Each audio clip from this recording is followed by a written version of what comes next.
नमस्कार साथियों, स्वागत है आपका। आज से हम उत्तर प्रदेश पीसीएस यानी कि यूपी पीसीएस और जो आरओ एआरओ का जो एग्ज़ाम होने वाला है उसके जो भी करंट अफेयर से क्वेश्चंस आएंगे उनकी तैयारी करेंगे और इसको हम अगस्त से बैक करते हुए जनवरी तक पढ़ेंगे। जुलाई, जून, मई, अप्रैल, फरवरी, जनवरी ऐसे हमको इसको क्या है तैयार करना है। तो अगस्त से लेकर जनवरी तक का जब ये कंप्लीट हो जाएगा उसके बाद हम सितंबर का भी तैयार करेंगे, ताकि जो अक्टूबर में एग्जाम होगा पीसीएस का वो तैयारी आपकी अच्छी हो जाए। उसके बाद आरओ एआरओ के एग्जाम में जो भी करंट अफेयर से क्वेश्चन आएंगे वो आपके तैयार हो जाएं।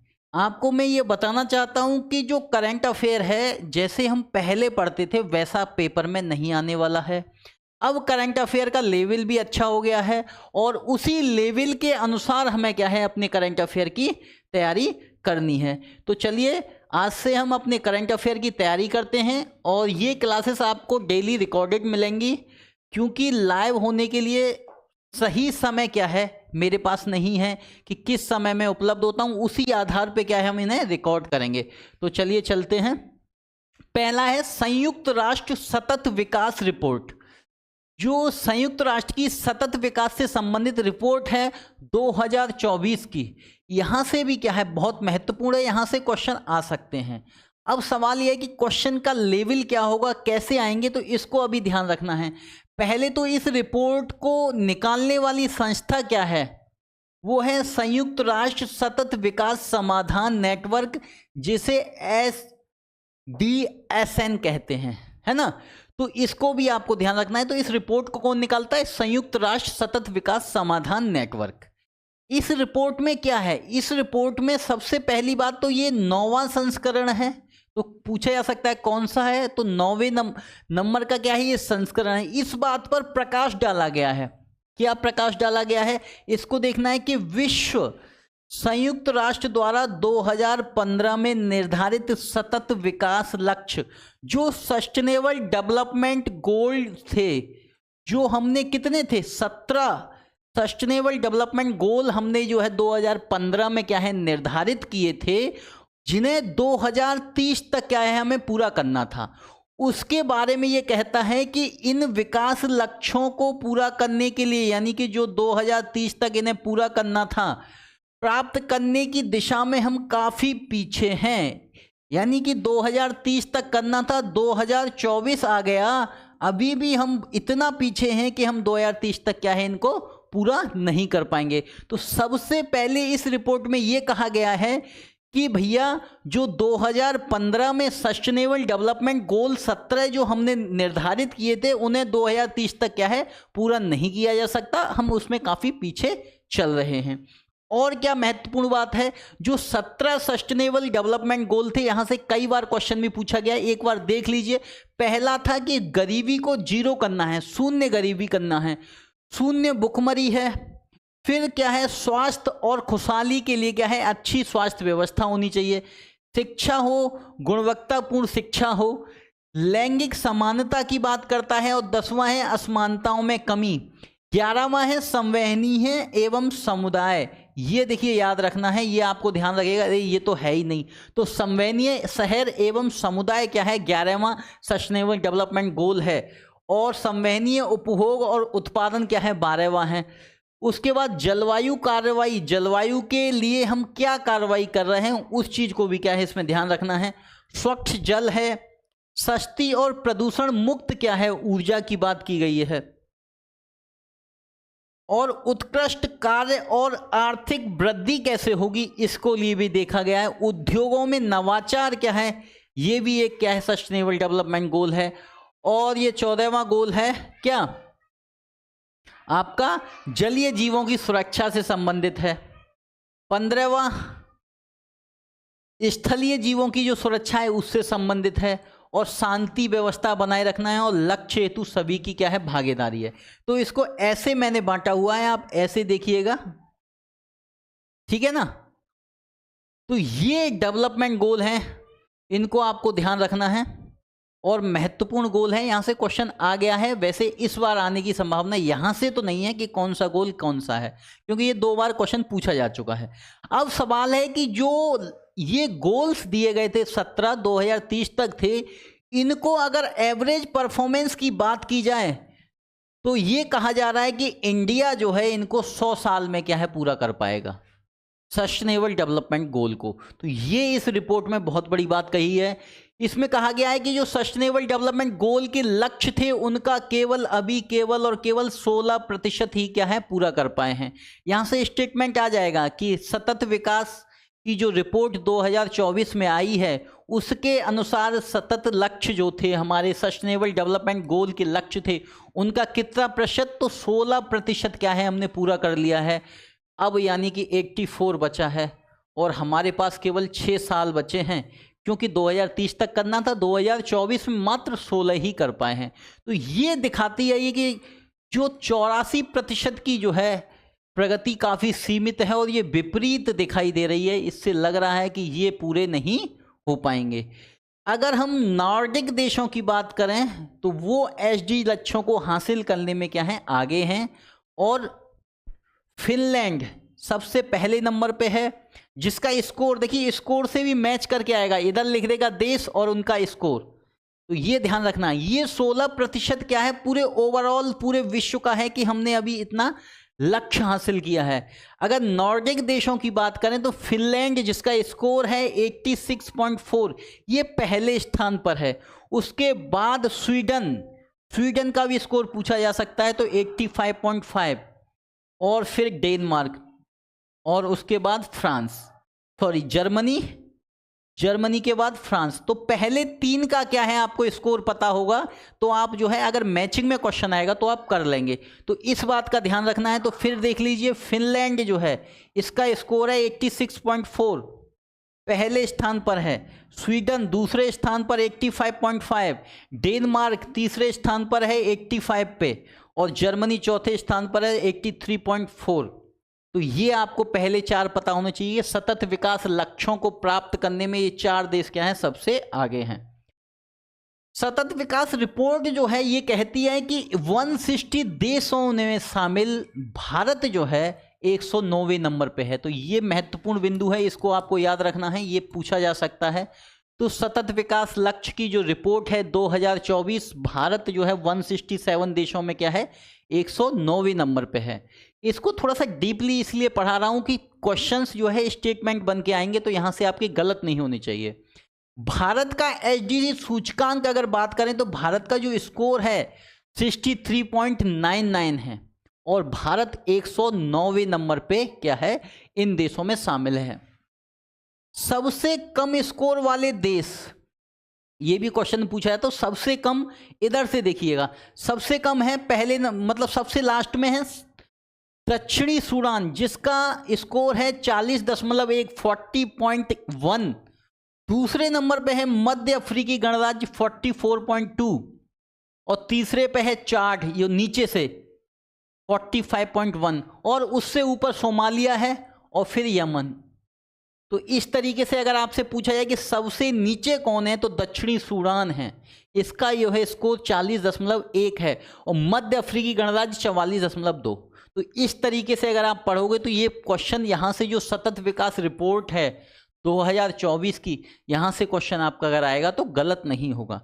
संयुक्त राष्ट्र सतत विकास समाधान नेटवर्क जिसे हम SDSN कह रहे हैं, इसकी स्थापना 2012 में हुई है और इसका सचिवालय की बात की जाए तो न्यूयॉर्क में भी है, अमेरिका में है और कुआलालंपुर मलेशिया तथा पेरिस फ्रांस में स्थित है। तो ये ध्यान रखना है। तो न्यूयॉर्क अमेरिका, कुआलालंपुर मलेशिया और पेरिस फ्रांस 3 जगह क्या है इसके क्या है कार्यालय हैं। तो ये भी आपसे क्वेश्चन पूछा जा सकता है। तो अभी हमने एक टॉपिक देखा, तो इस तरीके से आपको अगर पढ़ोगे तो ही क्वेश्चन को क्या है कवर कर पाएंगे। आगे चलते हैं। अगला SC ST के भीतर जो है उप वर्गीकरण की बात की जा रही है कि मतलब जो SC ST में जो है जो जातियां आती हैं उनमें भी क्या है, क्रीमी लेयर वाला सिद्धांत लगाया जाए। जो संपन्न हो गई हैं उनको हटाया जाए और जो संपन्न नहीं है उनको क्या है, आरक्षण का लाभ मिलना चाहिए। इस बात के लिए क्या है, कोर्ट में बहस हुई। उसका मुद्दा क्या था, मुद्दा यह था कि जो SC ST है उनकी जिनकी इनमें क्या है, जातियों को शामिल करने के लिए राष्ट्रपति क्या है, इसको शामिल करता है। अगर राष्ट्रपति इनको शामिल कर रहा है कि कोई जाति SC में है, कोई ST में है, तो हटाएगा कौन, उनका उपवर्गीकरण कौन करेगा, कौन उनको कहेगा कि आप क्रीमी लेयर से बाहर हैं, सवाल यहां पर था। तो इस बात को 1 अगस्त को क्या है, भारत के मुख्य न्यायाधीश जो कि YV चंद्रचूड़ हैं, उन्होंने ये कहा कि राज्यों की विधानसभाएं हैं, जो राज्यों के विधान मंडल हैं, वो भी क्या है, SC ST का उपवर्गीकरण कर सकते हैं। ये बहुत महत्वपूर्ण निर्णय था, क्योंकि भारत में SC ST की जो जातियों को शामिल करने की संरचना को शामिल करने के लिए संसद को विशेष अधिकार है और संसद राष्ट्रपति के माध्यम से क्या है, शामिल कराती है।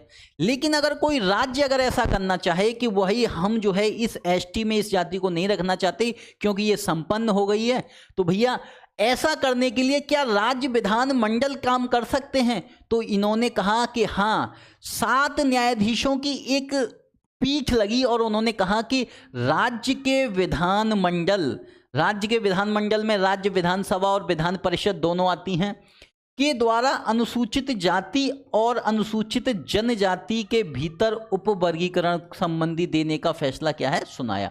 तो क्या है, आज की स्थिति यह है कि राज्य विधानमंडल क्या है, चाहे तो SC ST के उपवर्गीकरण को कर सकते हैं। ऐसा पहले नहीं था। क्यों नहीं था?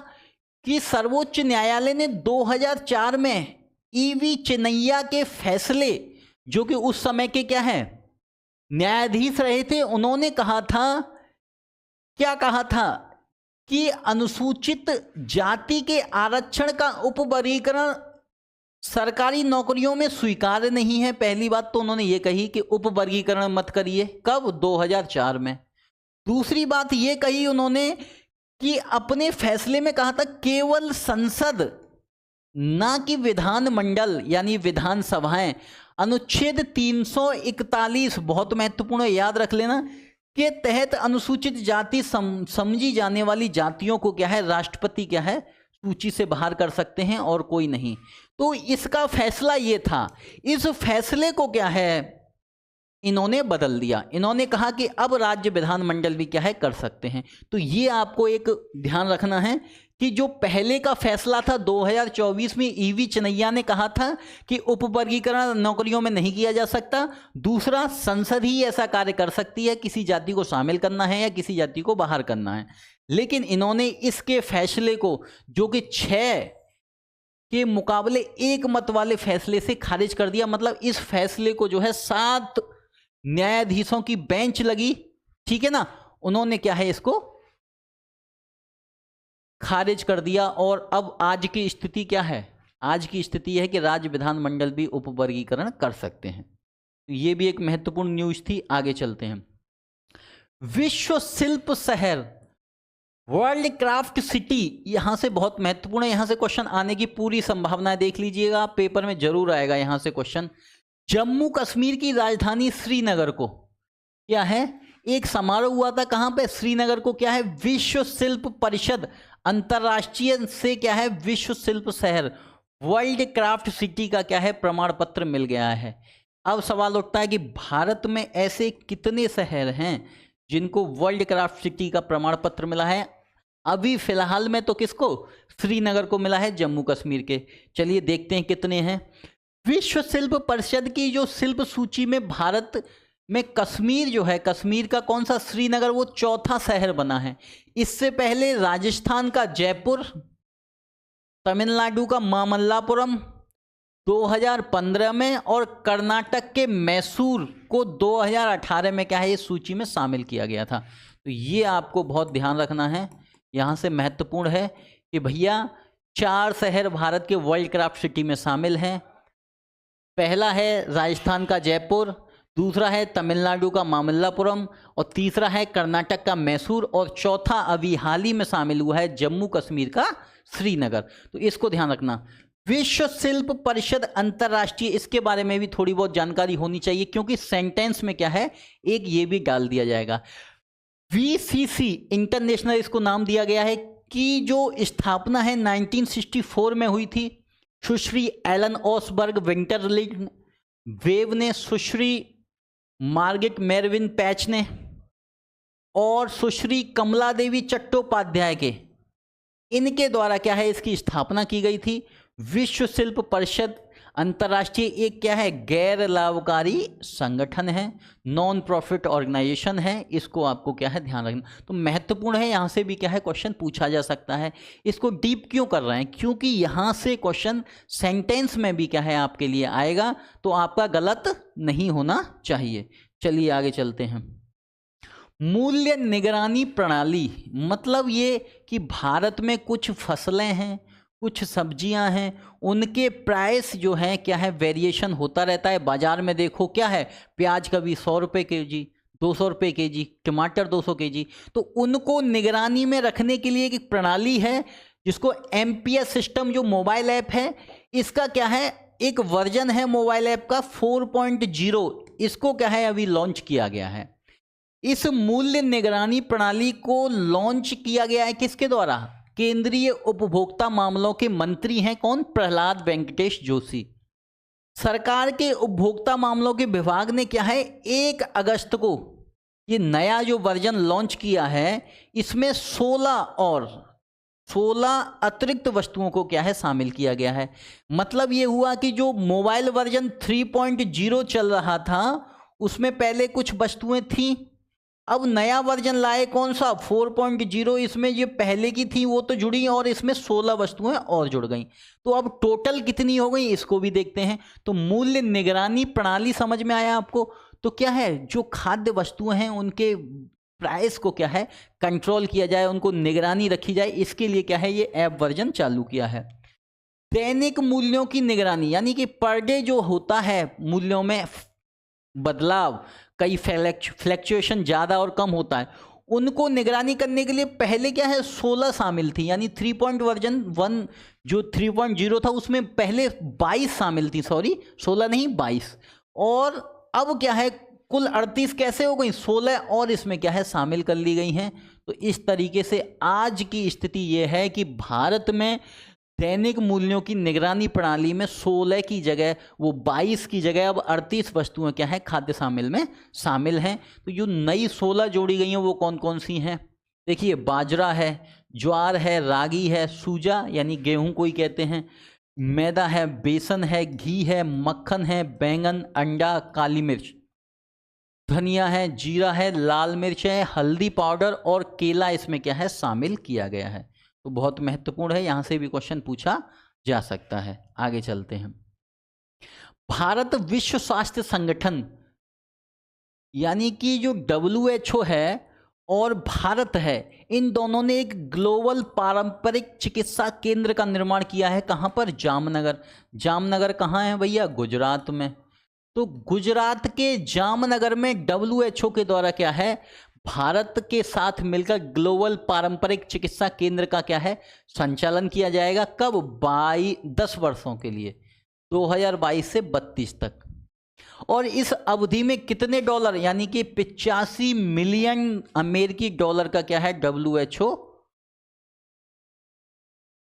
इसमें योगदान करेगा। तो ये भी क्वेश्चन आपसे पूछा जा सकता है, तो इसको भी ध्यान रखना। ठीक है, आगे चलते हैं। भारतीय राष्ट्रीय भुगतान निगम NPCI ने क्या किया है, अभी हाल ही में एक रैंसमवेयर हमला यानी कि जो वायरस का हमला हो रहा था उसको एक प्रौद्योगिकी सी-एज क्या है एक प्रौद्योगिकी कंपनी थी, उसको एक टेक्नोलॉजी उपलब्ध कराती थी, इसके साथ इन्होंने नाता तोड़ दिया है। उन्होंने कहा कि भैया ऐसा है, जो लोग UPI यूज करते हैं उनके मोबाइल में कोई भी वायरस ना आ जाए, आप अपनी पद्धति को या तो चेंज करिए या फिर हमसे अलग होइए। तो सी-एज कंपनी के साथ क्या है इन्होंने नाता अपना तोड़ दिया है। तो यहाँ से क्वेश्चन आने की संभावना नहीं है, लेकिन फिर भी याद रखना चाहिए। भारतीय वन सेवा के अधिकारी सौमिता विश्वास, ये क्वेश्चन आ सकता है आपका, क्योंकि जब भी भारत में कोई पहली चीज होती है, फर्स्ट होती है, वहां से क्वेश्चन बनने की संभावना रहती है। तो भारतीय वन सेवा के अधिकारी सौमिता विश्वास महाराष्ट्र की पहली महिला प्रधान मुख्य वन संरक्षक, भारत की पहली महिला प्रधान मुख्य वन संरक्षक बन गई हैं। उन्होंने नागपुर में क्या है, इस पद का क्या है, प्रभार संभाला है। तो ये भी क्वेश्चन पूछा जा सकता है। आगे चलते हैं। केंद्रीय संस्कृति एवं पर्यटन मंत्री ने क्या किया है भैया, गजेंद्र सिंह शेखावत हैं। इन्होंने नई दिल्ली के भारत मंडपम में क्या है, संस्कृति मंत्रालय के द्वारा आयोजित 3 दिवसीय युगीन भारत संग्रहालय, इस सम्मेलन का क्या है, उद्घाटन किया है। कौन सा, युगीन भारत संग्रहालय, इसका क्या है, उद्घाटन किया है। तो ये भी पूछा जा सकता है। 3 दिवसीय आयोजन था। केंद्रीय मंत्री जो है, संस्कृति मंत्री जो है गजेंद्र सिंह शेखावत ने किया है। ये कहाँ पर, भारत मंडपम, ये कहाँ है, नई दिल्ली में है। ठीक है ना। तो आगे चलते हैं। 8, ये देखिए केंद्रीय मंत्रिमंडल ने क्या है, अभी हाल ही में 8 महत्वपूर्ण राष्ट्रीय हाई स्पीड रोड परियोजनाओं को क्या है, मंजूरी दे दी है। 8 भारत में पूरे में 8 हाई स्पीड जो है राष्ट्र शहर वो बनाए जाएंगे, हाईवेज बनाए जाएंगे, उनको मंजूरी दे दी गई है। उसमें से एक उत्तर प्रदेश में है, और वो कौन सा है, वो 6 लेन का उत्तर प्रदेश में है, आगरा ग्वालियर राष्ट्रीय हाई स्पीड कॉरिडोर। इसकी भी क्या है, मंजूरी मिली है। तो पूछा जा सकता है, तो क्या है, ये मिली है। और इसमें टोटल जो 8 की कुल लंबाई है लगभग 936 किलोमीटर की है, जिसमें लागत जो आएगी 50,000 करोड़ के आसपास की लागत क्या है, इसमें अनुमानित की गई है। तो यहाँ से भी क्वेश्चन पूछा जा सकता है। तो Agra Gwalior high speed corridor बनने जा रहा है उत्तर प्रदेश में। चलिए अब देखते हैं हरित राष्ट्रीय राजमार्ग गलियारा परियोजना, मोस्ट इंपोर्टेंट, यहाँ से क्वेश्चन पूछा जा सकता है आपसे। ठीक है ना। तो इसका भी ध्यान रखना, बहुत इंपॉर्टेंट है।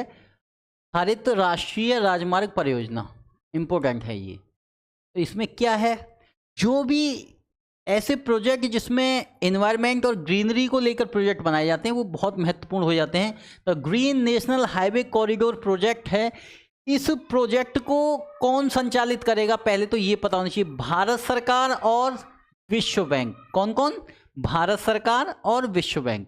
ठीक है। ये जो 4 राज्यों में, हिमाचल प्रदेश, राजस्थान, उत्तर प्रदेश और आंध्र प्रदेश राज्यों के लिए है, 781 किलोमीटर की क्या है, कुल लंबाई की राष्ट्रीय राजमार्ग हरित गलियारा बनाने के लिए क्या है, समझौता हुआ है, जिसमें $500 मिलियन की क्या है, सहायता विश्व बैंक करेगा। कौन करेगा, विश्व बैंक करेगा। तो इस पे एक समझौते पे क्या है, हस्ताक्षर हुए हैं। और इसकी कुल योजना की जो लागत लगभग आ रही है 1288 मिलियन, यानी कि अगर 500 जो है विश्व बैंक करेगा तो बाकी के भारत सरकार को करने होंगे। इस तरीके से आपको देखना होगा कि कैसे इसकी कुल लागत को है हम पूरा कर पाएंगे। तो चलिए आगे देखते हैं इसके और क्या कंपोनेंट है महत्वपूर्ण। इस परियोजना का जो अंतिम पैकेज, यानी कि इसको पूरा करने की जो निर्धारित तिथि है वो मई 2026 है। तो ये भी आपको ध्यान रखना है। तो राष्ट्रीय हरित गलियारा प्रोजेक्ट जो है GNHCP, ये जो है मई 2026 तक क्या है, पूरा करना है।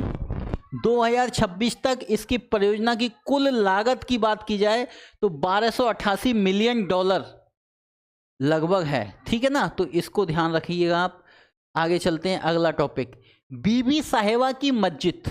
अभी क्या हुआ है, मध्य प्रदेश उच्च न्यायालय ने एक डिसीजन दिया है जिसमें 3 साइट्स को, 3 स्थलों को क्या है, वक्फ बोर्ड की संपत्ति नहीं है के बारे में क्या है, उन्होंने आदेश दिया है कि ये 3 स्थल जो हैं वक्फ बोर्ड की संपत्ति नहीं है, जिसमें से एक है बीबी साहिबा की मस्जिद। और वो 3 कौन कौन से हैं उनको देखेंगे। ये 3 प्राचीन जो स्मारक हैं वो अधिनियम 1904, जो प्राचीन स्मारक संरक्षण अधिनियम 1904 के तहत क्या है, संरक्षित हैं। जिसमें एक है शाह सूजा स्मारक, दूसरा नादिर शाह का स्मारक और तीसरा जो है बीबी साहिबा की मस्जिद। इन तीनों के बारे में ये डिसीजन दिया गया है कि अब ये जो है वक्फ बोर्ड की संपत्ति नहीं है। शाहसूजा स्मारक, यह स्मारक क्या है? मुगल सम्राट शाहजहां के बेटे शाहसूजा की पत्नी बेगम बिल्किस के द्वारा क्या है निर्मित किया गया था। तो एक ये भी है, एक ये है नादिर शाह का मकबरा। तो ये तीनों पॉइंट आपको याद होने चाहिए, नादिर शाह का मकबरा, शाहसूजा का स्मारक और बीबी साहिबा वाला। ये तीनों को क्या है वक्फ बोर्ड की संपत्ति से अलग कर दिया गया है। ये भी क्या है 8 मेहराबों से बना है, लेकिन गलती से इसको नादिर शाह का मकबरा कहते हैं। वास्तव में ये नादिर शाह का नहीं है, ये फारूकी वंश के 10वें सुल्तान मोहम्मद शाह फारूकी द्वितीय का मकबरा है। तो ये भी क्या है पूछा जा सकता है। तो ये ध्यान रखना है, 3 मकबरे ये हैं कहाँ पर? बहरानपुर में। कहाँ पर हैं? बहरानपुर में। तीसरा है बीबी साहिबा की मस्जिद, इसे बीबी की मस्जिद भी कहते हैं।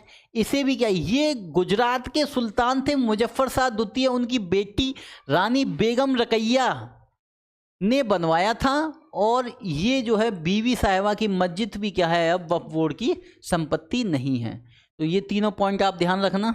अगला है पिंगली वेंकैया, यहाँ से भी क्वेश्चन पूछा जा सकता है। इस बार क्या है ये चर्चा में रहे थे। उनकी जयंती मनाई जाती है 2 अगस्त को। तो 2 अगस्त को उनकी जयंती मनाई गई। इन्होंने क्या किया था? वर्ष 1916 में पिंगली वेंकैया ने भारत के लिए एक राष्ट्रीय ध्वज क्या है निर्मित किया था। और कई देशों के झंडों से क्या है प्रेरित होकर इन्होंने लगभग 30 डिजाइन क्या है भारतीय झंडे के बनाए थे। तो इनकी जयंती बनाई जाती है 2 अगस्त को। जो 30 झंडे इन्होंने बनाए थे उसमें डिजाइन में लगभग 1921 में एक विजयवाड़ा में कांग्रेस का अधिवेशन हुआ था, उसमें महात्मा गांधी के द्वारा क्या है एक ध्वज को क्या है अनुमोदित कर दिया गया कि भैया ये जो है राष्ट्रीय ध्वज होगा। इस राष्ट्रीय ध्वज को उस समय स्वराज ध्वज कहा जाता था। क्या कहा जाता था? स्वराज ध्वज। इसमें चरखा था, इसमें 2 लाल रंग की पट्टी थी और 1 हरे रंग की क्या है पट्टी थी। और ये 2 लाल रंग की हिंदुओं और मुसलमानों के धार्मिक समुदाय का क्या है प्रतिनिधित्व करती थी। ध्वज में क्या है एक चरखा भी था। अब ये ध्वज जो 1921 में विजयवाड़ा में क्या है अनुमोदित किया गया था, जिसको स्वराज ध्वज कहा जाता था, स्वतंत्रता के बाद क्या है राष्ट्रपति राजेंद्र प्रसाद के नेतृत्व में एक ध्वज झंडा समिति, आपने सुना होगा राष्ट्रीय ध्वज समिति का क्या है गठन किया गया। इस समिति ने कहा कि जो चरखा है उसकी जगह अशोक चक्र को क्या है लगाना चाहिए। तो इस तरीके से अशोक चक्र क्या है भारतीय ध्वज में शामिल कर लिया गया। तो यहाँ से क्वेश्चन पूछा जा सकता है पिंगली वेंकैया के बारे में, तो ये ध्यान रखना आप, ये भी महत्वपूर्ण है टॉपिक। अगला 1 अगस्त को केंद्र सरकार ने मालदीव के 2 अतिरिक्त, मालदीव को क्या है 2 बंदरगाह और दे दिए गए हैं। ये बंदरगाह लिखा है, ये बंदरगाह दे दिए गए यानी पोर्ट दे दिए गए हैं। वो कौन कौन से हैं? एक तो कांडला सागर में है बंदरगाह और दूसरा विशाखापट्टनम। ये 2 बंदरगाहों को अनुमति दे दी है किसने? भारत सरकार ने, कि इन्हें मालदीव क्या है अपने लिए यूज कर सकता है, इस्तेमाल कर सकता है। कांडला जो है गुजरात के कच्छ जिले में स्थित है। विशाखापट्टनम आंध्र प्रदेश का इकलौता प्रमुख बंदरगाह है। आंध्र प्रदेश में और भी बंदरगाह हैं, लेकिन जो है महत्वपूर्ण बंदरगाह क्या है विशाखापट्टनम है। तो विशाखापट्टनम और कांडला को क्या है मालदीव को क्या है भारत सरकार ने कहा है कि वो इनका प्रयोग कर सकता है। ठीक है, चलिए आगे। भारतीय नौसेना के एक जहाज है जिसका नाम है INS तवर। इन्होंने क्या किया है 328वें रूसी नौसेना दिवस की परेड में क्या है भाग लिया है। तो ये क्वेश्चन पूछा जा सकता है कि रूसी नौसेना दिवस में जो है भारत का कौन सा जहाज गया था? तो INS तवर गया था। ठीक है, ये 4 दिन की यात्रा में कब गया था? जुलाई में गया था 2024 को। ठीक है ना, 25 जुलाई 2024 को सेंट पीटर्सबर्ग में। INS तवर ने 30 जुलाई 2024 को रूसी सेना के एक जहाज था जिसका नाम था सुप्राजेटनी, किसका क्या है समुद्री साझेदारी का अभ्यास किया था, जिसको कहा जाता है MPX। पूछा जा सकता है MPX समुद्री अभ्यास जो है कहाँ?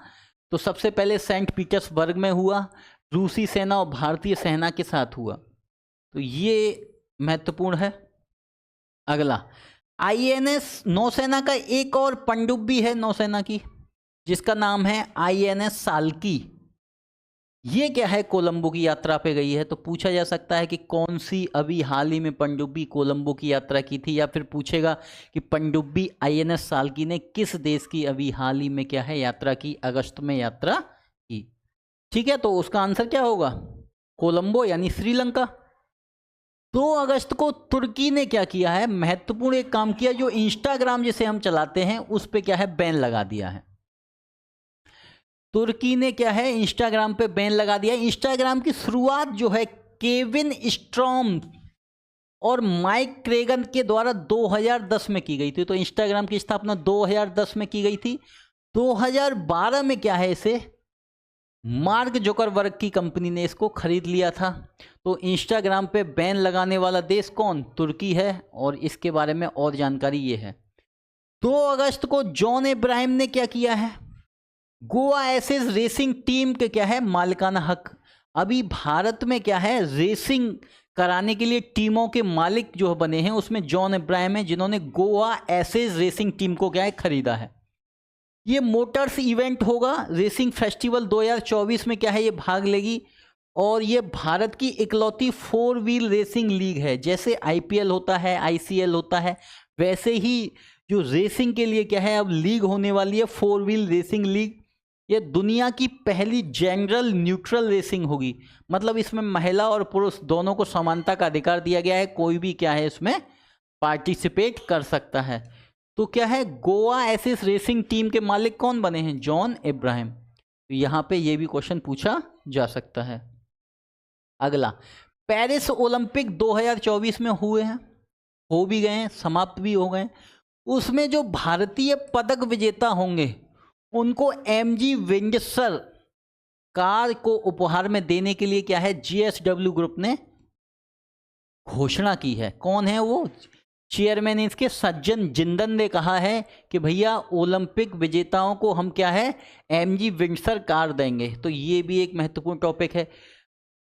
भारतीय हॉकी टीम ने एक कारनामा जो किया था, कौन सा, भारतीय हॉकी टीम ने जो पेरिस में अभी तक लगभग 1972 के बाद कभी भी ओलंपिक में क्या है इंडिया ने ऑस्ट्रेलिया को नहीं हराया था। लेकिन अभी हाल ही में जो पेरिस ओलंपिक हुआ है उसमें एक स्टेडियम था, पूछा जा सकता है कि कौन सा स्टेडियम था जिसमें ये गेम हो रहा था, यवेस्टू माइनर स्टेडियम। यवेस्टू माइनोर स्टेडियम में क्या है पेरिस ओलंपिक के एक मैच में ऑस्ट्रेलिया को भारत ने हरा दिया 3-2 से।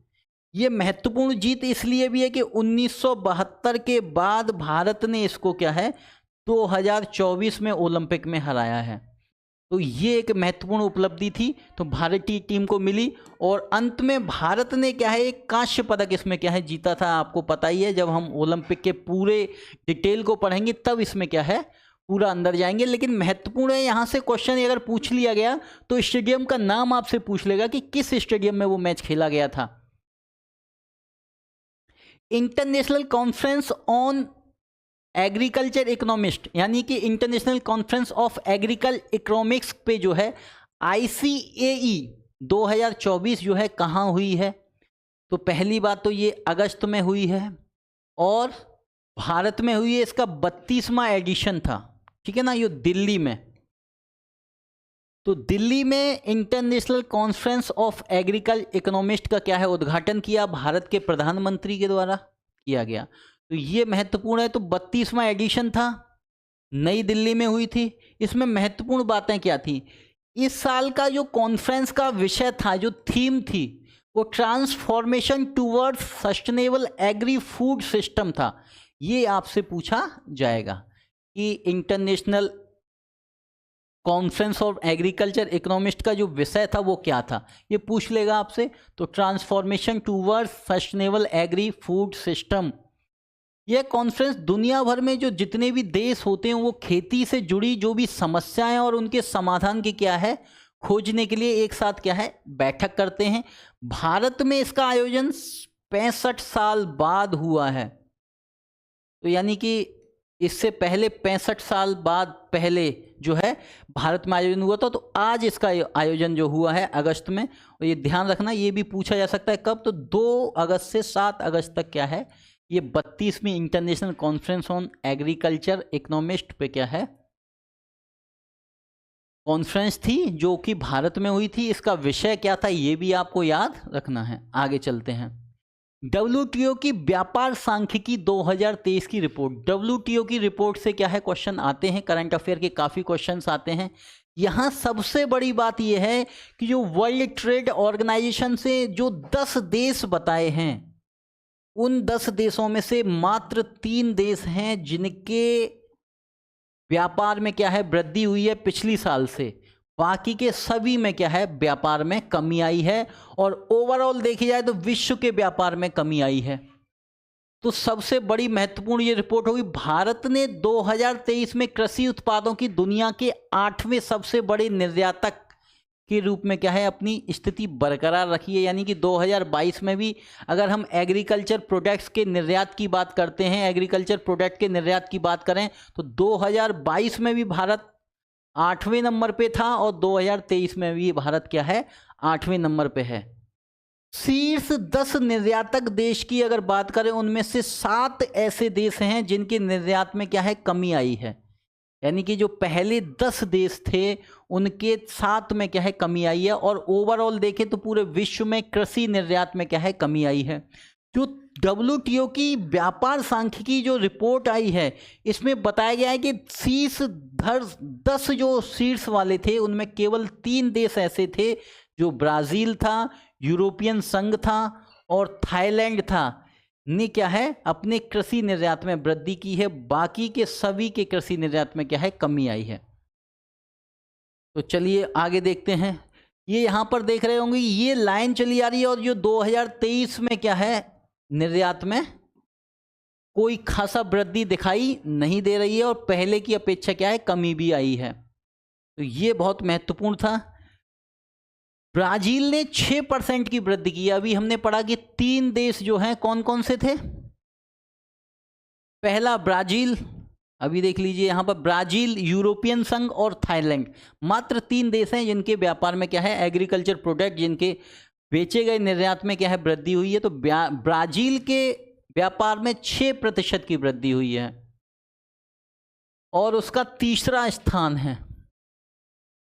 यूरोपीय संघ के निर्यात में 5% की वृद्धि, उसका शीर्ष स्थान है। मतलब पहले भी ये पहले नंबर पे था यूरोपियन संघ, और दूसरे नंबर पे कौन है संयुक्त राज्य अमेरिका, जिसके ओवरऑल निर्यात के पैसों की बात की जाए तो 198 बिलियन है। लेकिन वैसे वास्तव में देखा जाए तो यहाँ पे क्या है कृषि निर्यात में कमी आई है, और ये जो है दूसरे स्थान पर हैं। तो सबसे ज़्यादा पैसों में व्यापार करने की बात की जाए तो पहले नंबर पर है यूरोपियन यूनियन, दूसरे नंबर पर है USA अमेरिका, और तीसरे नंबर पर है ब्राज़ील। और पिछले साल की तुलना की जाए तो यूरोपियन यूनियन और ब्राज़ील में ही क्या है वृद्धि हुई है। USA पहले पिछले साल की अपेक्षा भी क्या है कमी गिरावट आई है, लेकिन फिर भी ओवरऑल में क्या है वो दूसरे नंबर पर बना हुआ है। तो कृषि निर्यात की अगर बात की जाए तो सर्वाधिक कृषि निर्यात वाले कौन से देश हैं ये। कृषि निर्यात का मतलब कृषि के जो प्रोडक्ट होते हैं उनसे जो निर्यात किया जाता है, उनमें पहले 3 पर ये हैं। ठीक है, तो ये भी ध्यान रखना है। और 3 ऐसे देश कौन से हैं जिनमें वृद्धि हुई है, ब्राजील, दूसरे पर है यूरोपियन यूनियन, तीसरे पर थाईलैंड। थाईलैंड जो है टॉप 10 में शामिल है।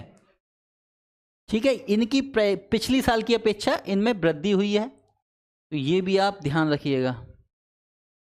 Indo Europe space mission, Indo US not Europe, Indo US, यानी कि भारत और USA के साथ में क्या है एक स्पेस मिशन होने वाला है।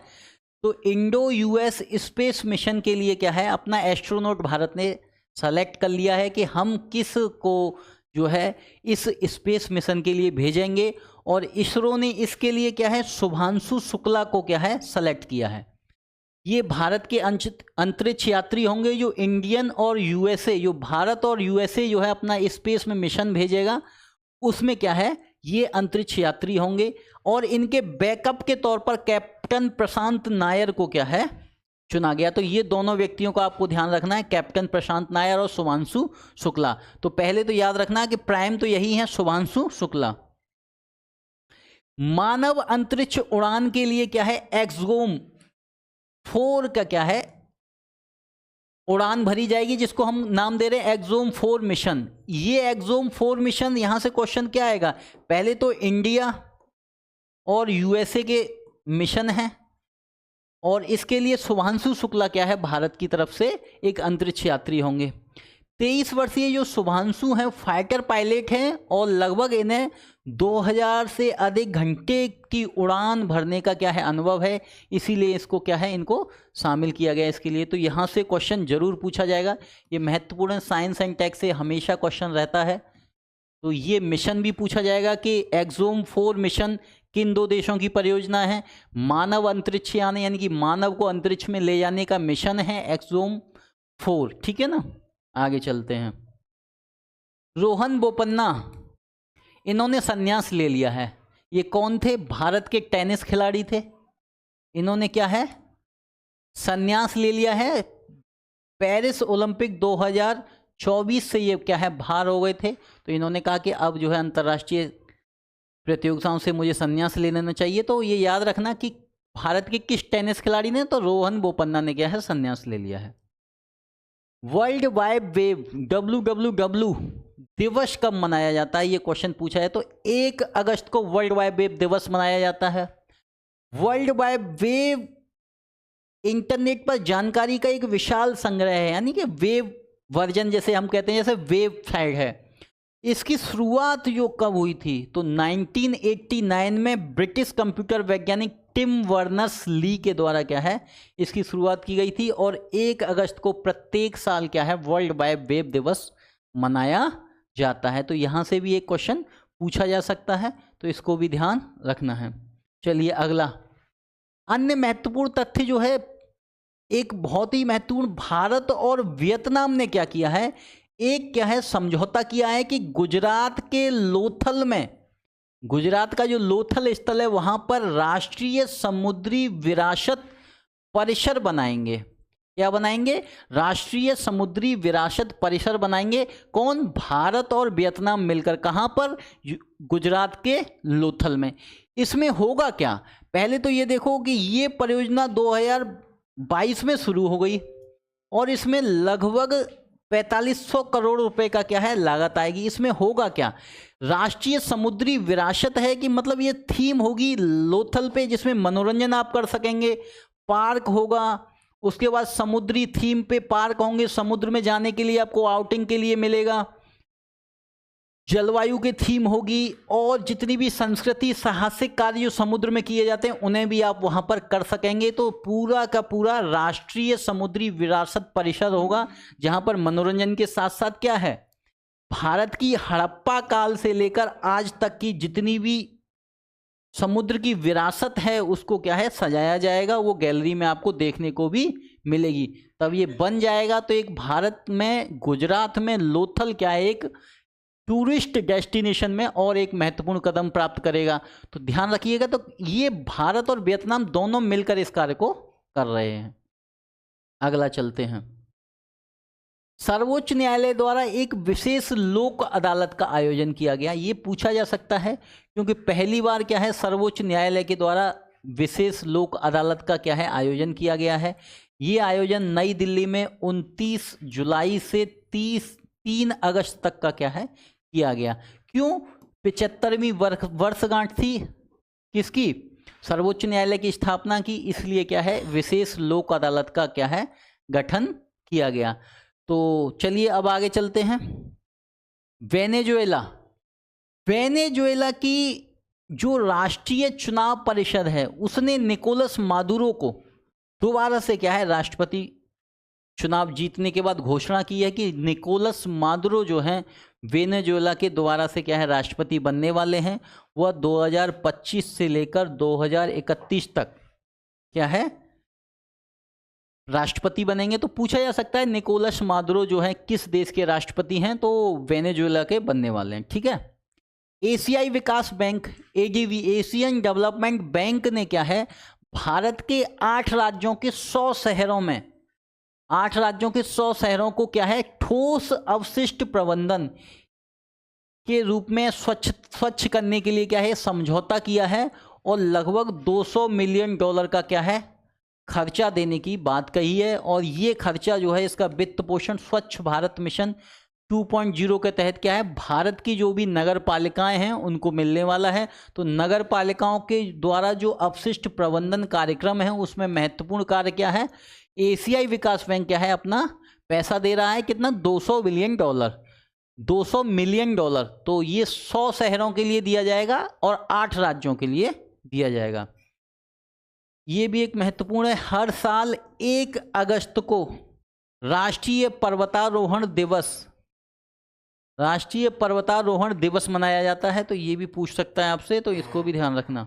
अगला, विरासत प्रदर्शनी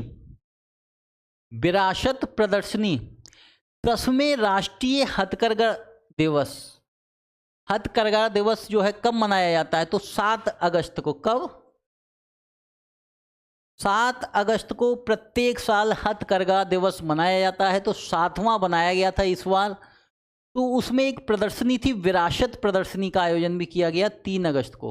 कहाँ पर, जनपद, यानी जनपद मार्ग जो है दिल्ली में, वहाँ, ठीक है ना। तो इसको भी ध्यान रखना। चलिए, और कोई ज़्यादा महत्वपूर्ण नहीं है। अगला, इस वर्ष जो 10वां राष्ट्रीय हथकरघा दिवस है वो 7 अगस्त को मनाया जाएगा। तो 7 अगस्त को मनाया जाता है। लोकप्रिय भारतीय, तो ये तो खत्म। इसके बाद अगला महत्वपूर्ण बिंदु ये है कि लोकप्रिय भारतनाट्यम और कुचिपुड़ी की नृत्यांगना यामिनी कृष्णमूर्ति, इनका निधन हो गया। ये पूछा जा सकता है, 84 एज में क्या है, इनका निधन हो गया है। ये आंध्र प्रदेश की रहने वाली थी। आंध्र प्रदेश की फिल्म इंडस्ट्री, तेलुगु की अभिनेत्री भी रही थी ये। इनका जन्म 1940 में आंध्र प्रदेश के मदनपल्ले में क्या है, कृष्णमूर्ति दंपत्ति के यहाँ पर इनका घर जन्म हुआ था। तो ये भी पूछा जाएगा आपसे कि लोकप्रिय भारतनाट्यम और कुचिपुड़ी नृत्यांगना यामिनी कृष्णमूर्ति का निधन 84 साल की वर्ष की अवस्था में हुआ है। ठीक है, तो ये जो है भारतनाट्यम और कुचिपुड़ी की नृत्यांगना थी और तेलुगु की अभिनेत्री भी रही थी। चलिए आगे, यामिनी ने दिल्ली में यामिनी स्कूल ऑफ डांस की स्थापना भी की थी। ये भी पूछा जा सकता है। कई युवाओं को भारतनाट्यम और कुचिपुड़ी नृत्य से प्रशिक्षित किया। उन्हें ए फैशन फॉर डांस नामक पुस्तक भी लिखी थी। उन्होंने एक बुक भी लिखी है जिसका नाम है ए फैशन फॉर डांस। ठीक है ना। तो चलिए आगे चलते हैं। कोल इंडिया लिमिटेड, ये पूछा जा सकता है आपसे, किस भारत की कंपनी ने, कोल इंडिया लिमिटेड ने CSR, corporate social responsibility, Bharat के कंपनी एक्ट में ये लिखा हुआ है कि प्रत्येक कंपनी को कुछ पैसा जो लगभग 5% है CSR में खर्च करना पड़ेगा। और CSR में खर्च करने के लिए इन्होंने एक स्कीम चलाई है CIL आशीष, जिसमें आयुष्मान शिक्षा सहायता, यानी शिक्षा के लिए क्या है ये खर्च करेंगे। इस योजना के तहत पात्र बच्चों को 4 साल की अवधि में, मतलब 4 साल तक क्या है पैसे दिए जाएंगे। प्रत्येक वर्ष क्या है 45,000 रुपये की शिक्षा सहायता किसके द्वारा दी जाएगी, कोल इंडिया लिमिटेड के द्वारा। तो कोल इंडिया लिमिटेड आशीष नाम से इनकी एक योजना है, जो CSR में जो पैसा ये खर्च करते हैं उसका पैसा यहाँ पर ये खर्च करेंगे। ठीक है, तो चलिए आगे चलते हैं। नोवाक जोकोविच, यहां से क्वेश्चन आपसे पूछा जा सकता है, ये क्यों महत्वपूर्ण है। गोल्डन स्लैम, गोल्डन स्लैम क्या होता है। गोल्डन स्लैम उस व्यक्ति को कहा जाता है या उस व्यक्ति को अचीव माना जाता है जिसने 4 जो है, पहले तो क्या है विंबलडन, यानी 4 ग्रैंड स्लैम जीते हों और एक ओलंपिक गोल्ड जीता हो, तो कहा जाता है कि इसने गोल्डन स्लैम जीता है। तो 4 ग्रैंड स्लैम जीतने वाले और ओलंपिक जीतने वाले व्यक्तियों में क्या है शामिल हो गए हैं नोवाक जोकोविच, क्योंकि इन्होंने पेरिस ओलंपिक में क्या है गोल्ड मेडल जीत लिया है। जोकोविच ऐसा करने वाले 5वें प्लेयर हैं, विश्व के ऐसे करने वाले कौन से 5वें प्लेयर हैं। उससे पहले राफेल नडाल भी ऐसा कर चुके हैं। अमेरिका की सेरेना विलियम्स ने भी क्या है ऐसा किया है।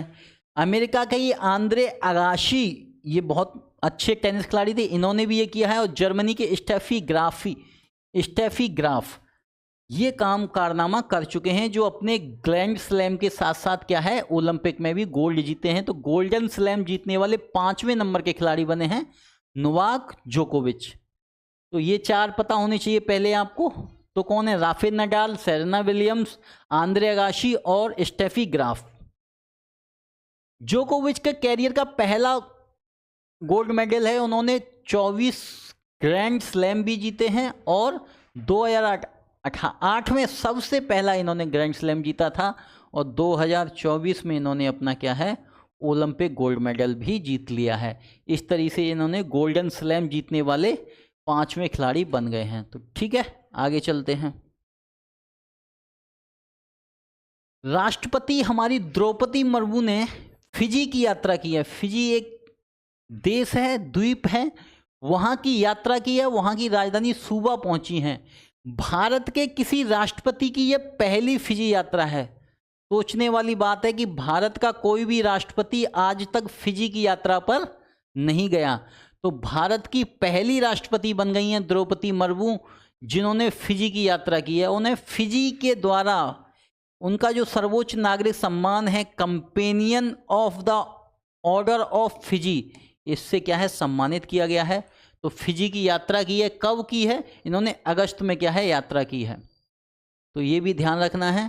तो द्रौपदी मुर्मू किस देश की यात्रा पे अगस्त में गई थी? तो फिजी, है ना। आगे चलते हैं। राष्ट्रीय महिला आयोग की अध्यक्ष सुश्री रेखा शर्मा ने क्या किया है? पहले तो राष्ट्रीय महिला आयोग की अध्यक्ष कौन है? रेखा शर्मा ने एक डिजिटल ऐप बनाया है, जिसको कहा गया है कि डिजिटल शक्ति केंद्र का उद्घाटन किया है। इसका उद्देश्य क्या है? ये उद्देश्य है कि महिलाओं को साइबर अपराध, यानी कि उनके अकाउंट से पैसे निकलना, उनके मोबाइल की हैकिंग होना या फिर साइबर अपराध जैसे मामलों को जागरूकता देने के लिए क्या है, डिजिटल शक्ति केंद्र जो है राष्ट्रीय महिला आयोग की अध्यक्ष के द्वारा क्या है, स्थापित किया गया है। और ये जो है पीस फाउंडेशन के सहयोग से, पीस फाउंडेशन ने क्या है, इसमें महत्वपूर्ण भूमिका निभाई है। तो यहाँ से क्वेश्चन पूछा जा सकता है, तो ये भी देख लेना।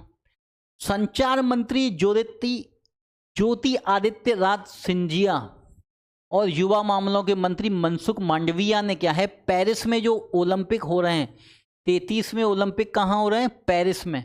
उनके जश्न मनाने के लिए 4 टिकट क्या है, जारी किए हैं। डाक टिकटों का एक सेट जारी किया है और ये टिकट 4 खेलों पे संबंधित हैं। पहला है भाला फेंक, दूसरा है हॉकी, फील्ड हॉकी, तीसरा नौकायन और चौथा टेबल टेनिस। तो आपसे पूछा जा सकता है, ये शूटिंग इसमें शामिल नहीं है। तो 4 जो डाक टिकट जो है स्मारक के रूप में जारी किए गए हैं भारत के मंत्रियों के द्वारा। तो इसमें भाला फेंक शामिल है, फील्ड हॉकी, नौकायन, टेबल, बाकी का कोई गेम जो है शामिल नहीं है। अगला, झारखंड के जो मंत्री हैं उन्होंने एक नई वित्तीय सहायता महिलाओं के लिए क्या है, पैसे की सहायता देने के लिए मुख्यमंत्री मैया सम्मान योजना क्या है, प्रारंभ की है। इसमें जो पात्र महिलाएं होंगी उनको राज्य सरकार क्या है, सीधे बैंक में पैसा भेजेगी। कितना? 1000 रुपये प्रति माह।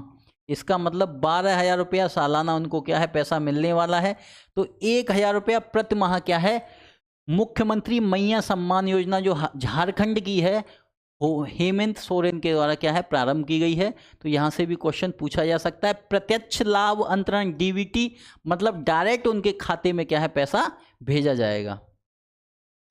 भारतीय अंगदान दिवस, जो डोनेट करते हैं ऑर्गन, वो कौन सा डे है? तो 3 अगस्त को मनाया जाता है। और 2023 से, यानी कि अभी प्रारंभ हुआ है, पिछले साल ही अंगदान दिवस। तो कब? 3 अगस्त को। तो 3 अगस्त को क्या है, अंगदान दिवस मनाया जाता है। इसका भी ध्यान रखना है। भारत को पहले सफल मृतक दाता हृदय प्रत्यारोपण की याद में हुआ क्या था, 3 अगस्त को 1994 में भारत में क्या है, पहली बार हार्ट का ट्रांसप्लांट का जो है सक्सेसफुल रहा था। तो उन्हीं की याद में क्या है, मनाया जाता है। इसको ध्यान रखना है।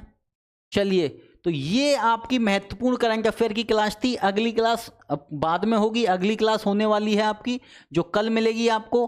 तो आशा कर रहा हूँ आपको अच्छे से समझ में आया होगी क्वेश्चन जो है लेवल किस तरीके का हमें टच करना है, ताकि हम Uttar Pradesh PCS, UP PCS और आरओ एआरओ में जो है जो करंट अफेयर के क्वेश्चन हैं उनको गलत ना करें। तो चलिए मिलते हैं अगली क्लास में, तब तक के लिए रखिए अपना ध्यान। धन्यवाद।